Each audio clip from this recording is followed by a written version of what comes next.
Hey YouTube, and thanks for watching Junkworks Garage. Today we're doing the video on the bearings on my lift here.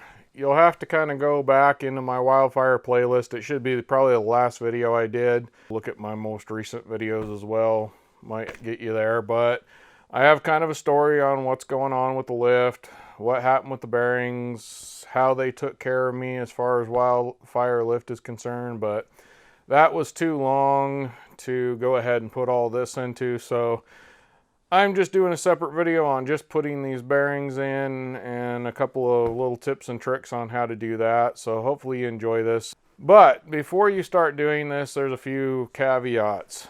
First, if you do anything I do and you hurt yourself or your equipment, I am not responsible. If you don't like the way I'm doing something, don't do it.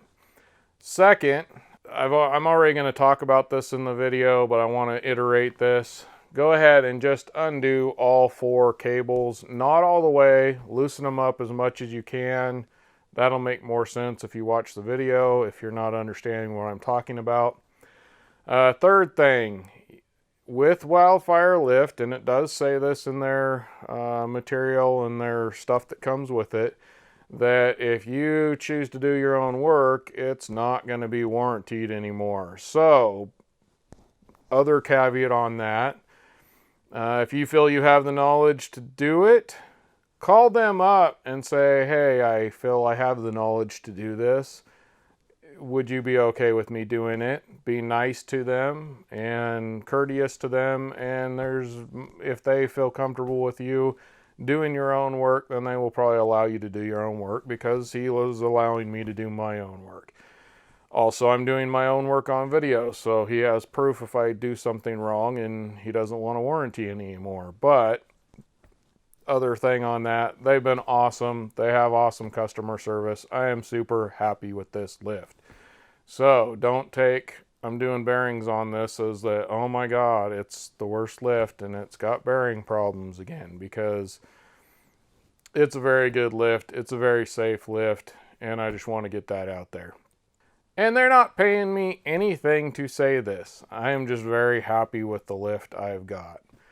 Yet again, go watch my other video, go check out my Wildfire playlist, because I have a ton of videos on this, from putting it together to several ways and things you can do to make your lift better, as well as several ways to use your lift other than just for lifting a car over your head.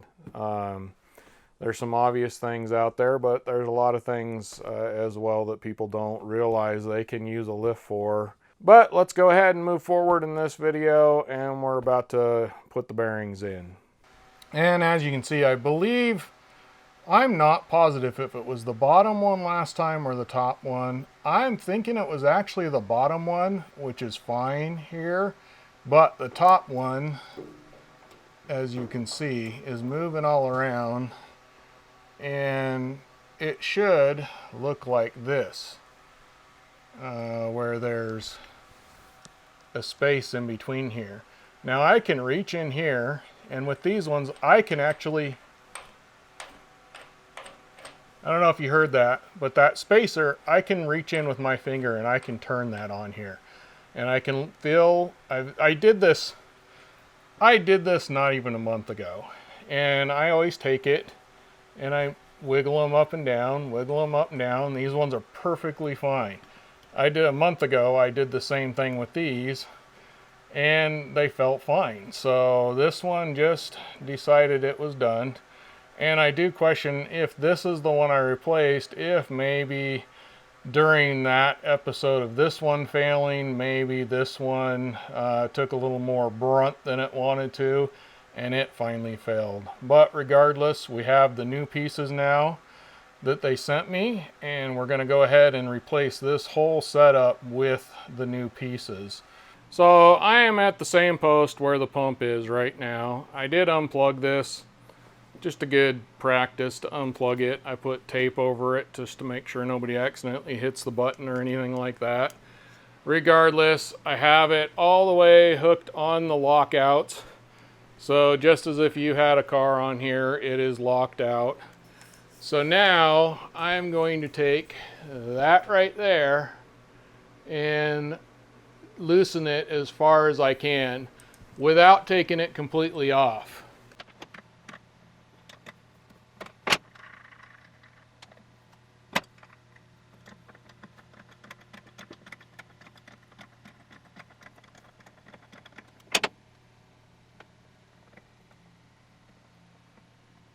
I got a 5mm Allen wrench here. We're going to pop this out right here for now. And I have loosened up the cable yet again, so once this comes out, these are going to want to come out, so just so you're aware.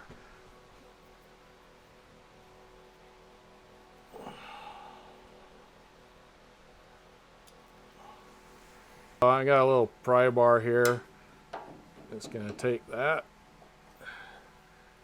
Hopefully. And it did pop.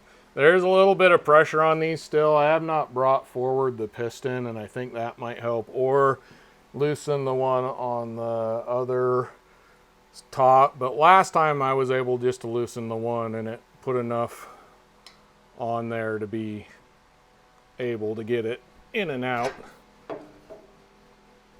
But this time it might be a little bit tighter.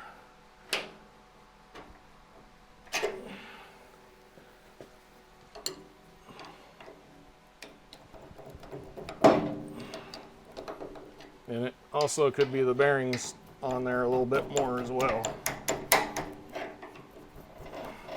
Now I've used cable grease on the cables here, which gets up in here a little bit too, so, and it's not something you have to do, but my dad was an engineer.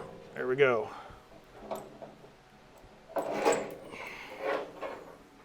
So here's the bottom pulley. Clean that up, make sure there's no gook in there. There is a couple of places where you can tell, like the pieces of bearing kind of laid right here as the other pulley went around and kind of divoted a little bit. But all in all, this is still in pretty good shape. It feels perfectly fine. I would clean that up and reuse it if I had to.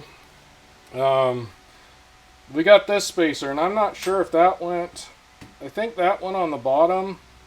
I'm not positive on this one, to be honest. It all came out too quickly. Yet again, I will say I am actually going to go around, just go ahead and loosen up all the cables. Probably should have done that right off the bat, and you should definitely probably do that. So I'm going to go ahead and loosen up the rest of the cables all the way down, because in the end of this, we're going to have to kind of reset this whole machine. So it doesn't really matter if you take the time to do that, you're going to have to do it anyway. So yet again, I'm going to go ahead now after the fact, should have done it before, and loosen up the rest of the cables. We got the pin here. I will say this pin actually does have a kind of a fingernail gouge in it a little bit here, and quite honestly, I got the older one here, and although it has a little one here, it's not quite as bad as the new one. So I'm going to clean this up. Probably take a piece of, like, I don't know, 800 to 1000 grit and kind of just barely smooth that up a little bit, just to be safe. Stick that in my drawer. Yet again, this was the piece that went in the middle of these two right here. And we got this one that has the inner bearing in there, or that, I mean, I should say the outer race in there. Here's the inner race right here. It actually looks okay. And then we got pieces of bearing here and full bearings right here. That's all I found. I don't know if there's probably more somewhere on the ground. I'm assuming there's more than 3 or 4 bearings in here. Anyway, the cage definitely gave up the ghost. This one definitely completely same as the last one. The bearings gave up, but the pulley is perfectly fine. Yet again, there's a little bit of gouging where the bearings kind of sat there, and as this turned and kind of went in. But as far as the pulleys are concerned, if you can get this race out, which I couldn't on the first one, and I don't know if I'd be able to on this one either. But if you could get that out, this pulley would be probably perfectly fine. Now, I've already shown you what the new ones look like and how they work. Basically, it takes the two bearings, gets rid of whatever this little spacer in here, and then kind of builds a spacer or a system that cages the two together just like that. So it's a much better design, I will say, but with everything, as time goes on, you're going to have better designs. One other thing, before you go to put this down or move it at all, once you hit the button, make sure all the cables are kind of tight. Make sure you don't take it high enough to make it go off the locks. Then make sure it's on its locks, and go around and make sure that the cable is around each pulley correctly as well. Thought I should throw that in here. Well, as many of you know, I like to show my mistakes, and in double checking everything and checking the cables, I did put them around the pulleys the incorrect way. When I pulled it apart, I didn't have the cables loose enough, so everything kind of flinged away a little bit, and I got confused of which one went where. But yet again, that's why I double check everything before I do anything. The hydraulic motor is over on this side on the behind you, and then we got the one across, so it's coming from here, and then we got the one over here that if you wanted yours turned the other way, you could put the hydraulic motor on this other one. Hopefully that makes sense. If you have one of these, it should. But anyway, the one coming from over here on the left goes around the bottom, and the ones that are coming from the other side of the machine and going around and back to the piston over here, the hydraulics over here, go on the top. So I just, like I said, I confused them. I'm not going to show that on me switching this all around because I already did it. So just so you know, what I'm about to show you is actually incorrect, and I'm going to put this before that. Alright, and in less than a time it took for a radio to play on the song without filming it, I have it back in, all the way out, change the cables around and put it back in. So I got everything loosened up as far as I can, with all the cables loosened up as much as I can without actually completely taking them off. You could if you want, but I don't think we need to, so we'll see if we can get away with it. Next we got the snap ring here. I'm putting it towards the top. I don't know if that really matters, to be honest, but that's the direction I'm going. Don't forget your spacer here. The spacer goes on the bottom, the small spacer. That goes back in the bottom here, and I'm going to put that up through there as well and get that on there. Then this cable goes where it goes.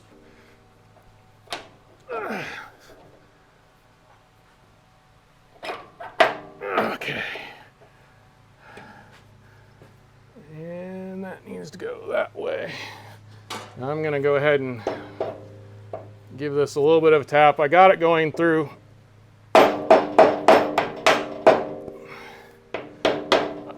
both the pulleys, so I'm not pushing against or tapping against the bearings. I'm making sure I just got to get it in this hole. There's a sleeve up here that the top of this bushing or this pin goes through, and it's just a matter of getting things lined up again. Come on, son. Yet again, I just got to keep fiddle farting with this thing until it gets where I want it. There we go. Yet again, I did not tap on that. I knew it was through these bearings before I tapped on it. So don't be tapping on it through this. It was all the way through the whole pulley system before I tapped it up in there. It was just a matter of getting the leverage right. And then, like I said, up here, there's a sleeve that's welded into the top up here that the top of this goes through. Then we got our 5mm bolt here that goes in. And that just holds that pin from coming out, basically. Yet again, these are things that I check every now and then. Every so often I take them and make sure they're all good and tight. See, that one's perfectly fine. It didn't even need tightened up, so. This isn't as high up here, so there's definitely space at the top here. I might measure that, and I didn't get anything spacer-wise in the kit, but I am wondering if the spacer that used to go in the middle might fit up on the top. So I took a measurement of that, and there's definitely the spacer that was in between the two, that's like this one over here, is too big. It wouldn't fit up there, and I don't have any spacers, so I'm going to assume that there doesn't need to be a spacer up there. I'm going to button this all up, tighten everything up to where it's on the top of the pillars here. When you do the cables, when you put the cables up there, you want about an inch. I can't remember exactly what the measurement was. I believe it was about an inch above the two nuts. So I'm going to go around, I'm going to do that all the way around, and then I'm going to kind of check and see, make sure everything is buttoned up good. I'm going to go ahead and do a nut and bolt of the whole machine here, and then I'm going to do my leveling thing, which I have a video on doing that, so you can go into my Wildfire playlist and check that out. Unless something arises, I'm going to call this the end of the video. So hopefully I don't come back with any problems, and if I don't come back, then thanks for watching Junk Works Garage, where I'm proud to say I'm a jack of all and master of none. You all have a good one.